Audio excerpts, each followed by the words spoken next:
جزوی فضیلت تھی جو حضرت صدیق اکبر کو بھی حاصل نہ ہو سکی، جو خطاب کے بیٹے کو حاصل ہوئی۔ صدیق اکبر نے نور میں آنکھیں کھولی، اندھیرا دیکھا ہی نہیں۔ فاروق اعظم نے اندھیرا دیکھ کر نور دیکھا۔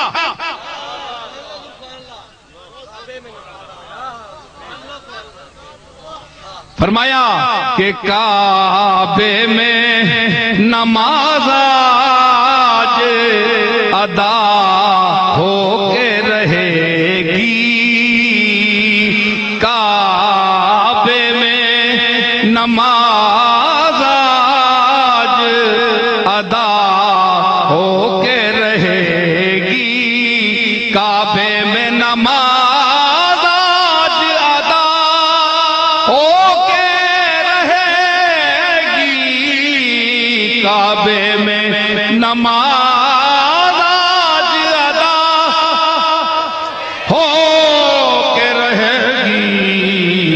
خطاب کے بیٹے کی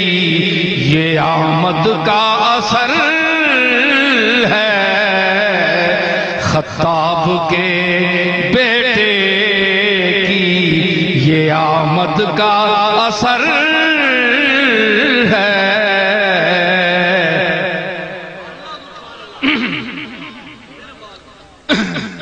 کیا میں نے کہا؟ ظلمت دیکھی، اندھیرا دیکھا، اچانک طلع البدر علینا، طلع البدر علینا من ثنیات الوداع،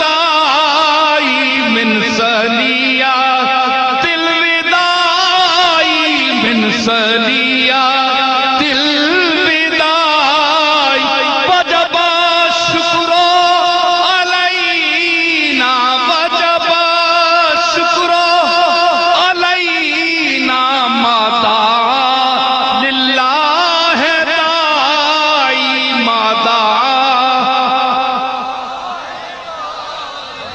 کن شفیعی یا حبیبی، کن شفیعی یا حبیبی، یا حبیبی یا حبیبی، یا حبیبی یا حبیبی، کن شفیع، کن شفیع یا حبیبی یوم حشر واجتماعی، یوم حشر واجتماعی، ایھا المبعوث فینا، ایھا المبعوث فینا، جئتا بالامر المطاع، جئتا طلع البدر علی، آیا فاروق اعظم تے چند چڑھیا، 14ویں دا چند چڑھیا، نور تو جس لئے اکھیاں آشنا ہوئیاں، اس تو بعد کفر نہیں کھل سکے۔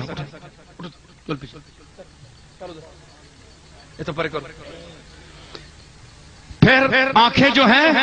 وہ نور سے آشنا ہوئی تو پھر ظلمت نہیں ٹھہر سکی، سیدھا کہا کہ میں آج نماز، کملی والے آج نماز کعبے میں اذان دی جائے گی، بیت اللہ شریف میں، اور وہاں نماز ادا۔ سوال یہ پیدا ہوتا ہے کہ صدیق اکبر کا مقام زیادہ ہے، ہمارا ایمان بھی ہے، سب کہتے بھی ہیں، صدیق اکبر نے یہ بات کیوں نہیں کہی؟ حق تو ان کا بنتا تھا۔ لیکن یہ فضیلتیں ہیں جو حضور نے، اللہ نے سب کو عطا فرمائی ہیں۔ میں نے ایک جملہ اسی لیے کہا تھا کہ ہم ان لوگوں کو ماپنے والے نہیں ہیں، حضور نے خود ان کو ناپ تول کر دیا ہے، قرآن نے اور سنت نے۔ سمجھ آئی؟ یہ مقام ان کا تھا، یار غار بھی ہیں، یار مزار بھی ہیں، اور وہ جو دکھ اور تکلیف کا زمانہ تھا ساتھ کاٹا، لیکن عثمان کو جو خلط عطا فرمائی، جو الفاظ عطا فرمائے، جو فاروق اعظم کو عطا فرمائے کہ لو کانا نبی بعدی لکانا عمر، کہ اگر میرے بعد کوئی نبی ہوتا تو عمر ہوتا، تو مطلب ہے کہ عمر میں نبیوں کے جوہر تھے۔ یہ جملہ آپ نے صدیق اکبر کے لیے نہیں کہا، حالانکہ یہ جملہ ان کے لیے چاہیے تھا۔ کیونکہ نبی کے پاس سب سے بڑا منصب نبوت ہوتی ہے، وہ تو فاروق اعظم کو دے رہے ہیں، وہ اپنا منصب تو خلیفہ دوم کو دے رہے ہیں، تو افضل کون ہوا؟ جس کو نبوت کا مستحق سمجھ رہے ہیں، کیونکہ رسول اللہ کی فضیلت کا سبب نبوت ہے، وہی آپ عہدہ ان کو، اس کے لائق ان کو سمجھ رہے ہیں۔ آئیے ذرا بات کریں۔ میں مسئلے کو سلجھانا بھی جانتا ہوں اور الجھانا بھی جانتا ہوں، ہاں ایسی بات نہیں ہے، اور میرے پاس بڑے دلیلیں ہیں، جب بات میدان میں آئے گی تو پھر پتہ چلے گا۔ جی تو فاروق اعظم اور جناب علی کو اپنے شب ہجرت اپنی جگہ لٹایا، کیوں؟ تاکہ لوگ آئیں اور دیکھیں کہ محمد لیٹا ہوا ہے، محمد کی جگہ علی کو لٹایا گیا، یعنی یہ فاروق اعظم کے لیے منصب کا مستحق قرار دیا گیا کہ لو کانا نبی بعدی لکانا عمر، اگر میرے بعد کوئی درجہ نبوت کے لائق ہے تو عمر کا دماغ ہے، اور محمد مصطفیٰ کے جسد ظاہری کا وہ مقام کہ علماء امت کا اجماع ہے اس پر کہ سرکار کا جسم اطہر اپنے گنبد خضرا میں، آپ کے حجر شریف میں جو آپ کی لحد مبارک کھدی ہوئی ہے، آپ کا جسد اطہر پیر مبارک سے سر مبارک تک لے کر کفن کے ساتھ براہ راست مس کر رہا ہے، چھو رہا ہے کفن کو، آپ کا جسم چھو رہا ہے، اور کفن ایک واسطے کے بعد زمین کفن کو چھو رہی ہے، ایک واسطے کے بعد۔ اے امت محمدیہ، لمحہ فکریہ غور کرو، او گجر خان والے ہو جے میں آئی گیا بول کے تساں کول تے تسی عقل کرو تے سمجھ کرو، اے میں نہیں آنا بڑا بڑا مولوی تھے بولنا اسی، بڑے بڑے علم والے بولنے ہو، سن میں نہیں آنا کہ میں بہت بڑا خطیب ہاں، لیکن جڑے میں نقطے پیش کر رہے ہیں ایک کوئی مائی نہ لال پیش کر سی۔ جی میں کہہ رہا ہوں کہ جڑا بالواسطہ کفن کے واسطے سے زمین اس کو چھو رہی ہے، کفن چھو رہا ہے سرکار مدینہ کے جسم پاک کو، تو کفن کا مقام آپ خود متعین کر لیں کہ کیا ہوگا، جبکہ کفن کو جو زمین چھو رہی ہے علماء امت کا اجماع ہے کہ وہ عرش معلی اور کعبہ سے بھی افضل ہے،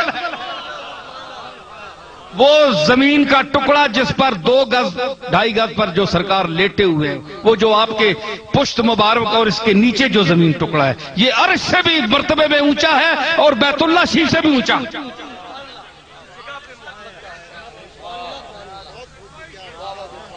ہے۔ جی ہائے ہائے ہائے، ممدین ایک گجراتی ہوا ہے، بڑا مزاحی شاعر، اگر سیٹ جنت میں خالی نہیں ہے تو چپکے کے دوزخ میں وڑ مامدینہ، بڑا مزاحیہ، لیکن کیا اس نے نعت کا ایک شعر کہہ دیا، میں ایک شعر آ گیا اس کا، میرا خیال ہے اس کی بخشش ہو گئی ہوگی۔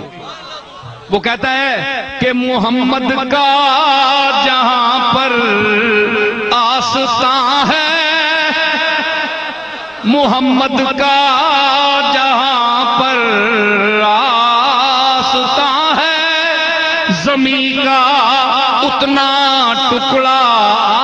آسمان ہے، محمد کا جہاں پر آستان ہے، زمین کا اتنا ٹکڑا آسمان ہے۔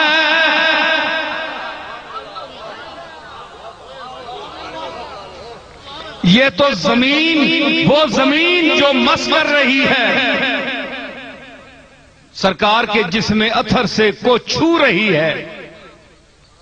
وہ آسمان کیا، عرش کیا، بیت اللہ سے افضل ہے۔ اب آپ کے کفن مبارک کا اندازہ لگائیے، پھر کفن جو براہ راست سرکار کے بدن کو چھو رہا ہے اس کا مقام بتائیے۔